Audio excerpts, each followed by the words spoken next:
Donc en marge de cette 20e édition de l'Université Homme Entreprise, ici à Smith-au-Lafitte, avec le professeur Pascal Pic. Professeur, quel message vouliez-vous porter ce matin ici à Smith ?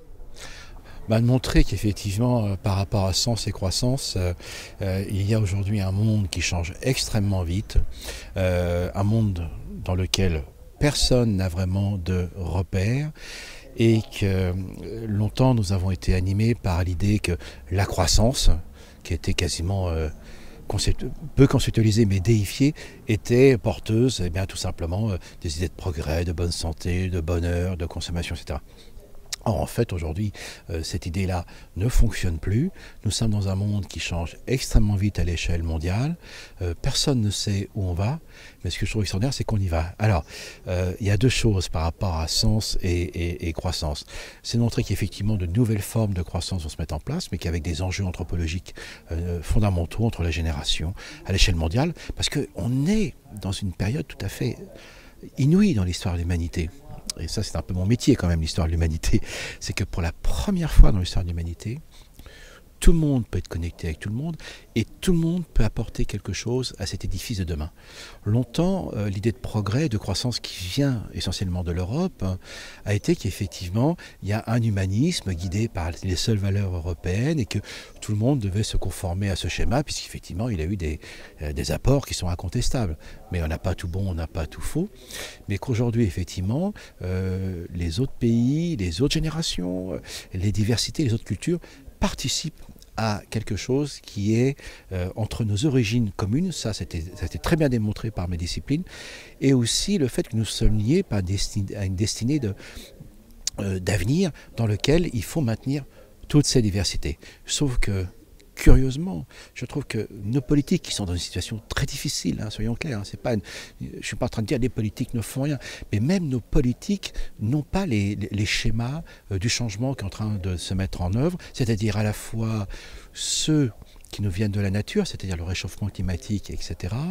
Nous avons aussi les changements démographiques, mais aussi les changements induits par nos propres sociétés. Donc j'ai beaucoup insisté, en effet, que depuis la révolution industrielle, nous avons des cycles de changement, et que là, nous sommes en plein dans une période de bouleversement où, non pas nos valeurs, mais pas mal d'éléments de référence qui étaient les nôtres et qui nous rassuraient, ne vont pas être éliminés, c'est pas mon propos, mais vont changer. Tous nos grands acquis vont connaître des modifications.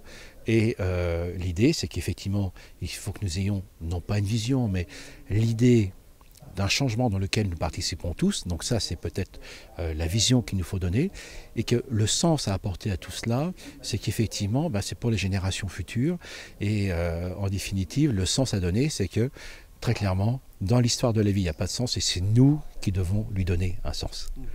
Et alors vous avez aussi dressé un constat réaliste, donc fait évidemment rapidement glaçant, et qui a pas mal fait réagir sur les réseaux sociaux, notamment quand vous avez parlé de la perte de la recherche, de la perte de l'entrepreneur également, et que ça fait quelques décennies que ça dure. Ça, on vous sentait révolté.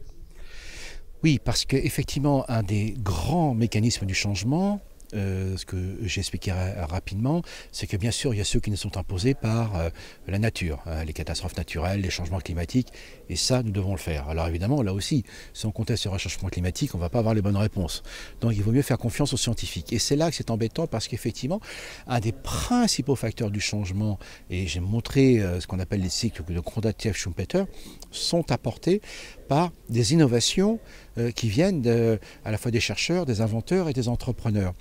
Et que très clairement aujourd'hui, tous nos modèles de société qui sont relayés dans le dialogue social et à travers les grands débats qui nous animent, ont occulté en fait ces facteurs de changement qui sont les chercheurs, les entrepreneurs. Les chercheurs et les entrepreneurs ont été les deux catégories qui ont été les plus oubliées en termes de non pas de représentation sociale, parce que regardez tous les sondages ou les enquêtes d'opinion, le chercheur et l'entrepreneur sont les Français, dans les sondages, les Français revendiquent l'entreprise.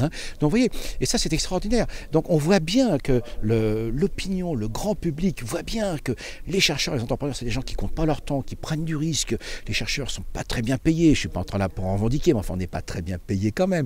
Et les entrepreneurs, ils prennent des risques, et eux si ça marche, c'est que là peut-être ils vont enfin gagner de l'argent, mais leur motivation c'est pas ça. Mais Elles ont quand même envie de vivre décemment. Mais le plus important, c'est que ce sont eux qui sont à la fois au cœur des changements que nous connaissons, et ce sont eux qui vont nous apporter les éléments de réponse à mettre en œuvre, parce que il faut bien comprendre que le changement, c'est le couple invention-innovation, ce qu'on appelle dans l'évolution variation-sélection, et derrière cela, effectivement, le couple chercheur-inventeur et entrepreneur, c'est le couple, homme-femme bien sûr, dans le monde entier, qui est effectivement au cœur de l'adaptation. Et aujourd'hui, mon message, c'est que nous sortons du temps de l'adaptation, c'est-à-dire l'idée qu'il y avait un progrès qui était dessiné par nos prospectivistes, par nos économistes, etc. Ce temps-là, il a fonctionné voilà, quelques décennies. Ce temps-là est terminé et nous sommes entrés dans l'âge de l'adaptabilité, c'est-à-dire l'aptitude à toujours s'adapter aux changements que nous induisons nous-mêmes, mais qu'induisent aussi les autres, cet autre étant très large, et que effectivement derrière cela, l'adaptabilité repose sur un trésor qui s'appelle les diversités.